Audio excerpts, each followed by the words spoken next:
উফ, আজ ইফতারে 10টা বেগুনি আর 5টা পেঁয়াজু একাই খাবো। আর সাথে এক জগ বরফ ঠান্ডা শরবত। থাম বন্ধু থাম, এভাবে খেলে তো ইবাদত করার দূরে থাক, তারাবিতে দাঁড়াতেই পারবি না। কেন, সারাদিন না খেয়ে থাকার পর একটু কবজি ডুবিয়ে না খেলে কি চলে? শোন, রমজানে সুস্থ থাকতে হলে অতিরিক্ত তৈলাক্ত খাবার আর চিনিযুক্ত শরবত একদম বাদ দিতে হবে। এসব অতিরিক্ত খেলে অ্যাসিডিটি বাড়ে আর শরীর অলস হয়ে যায়।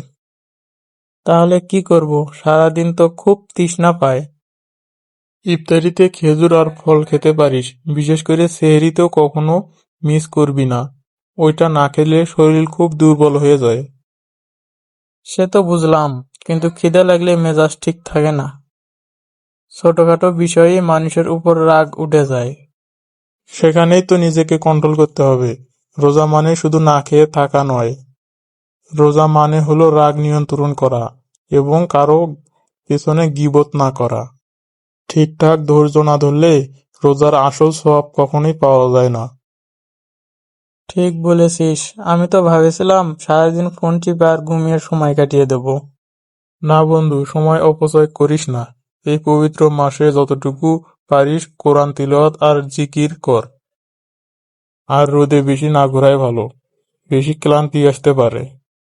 অনেক ধন্যবাদ শাহি, তুই আজ চোখ খুলে দিলি। এখন থেকে শুধু পেট নয়, মন আর আচরণকেও নিয়ন্ত্রণ করব।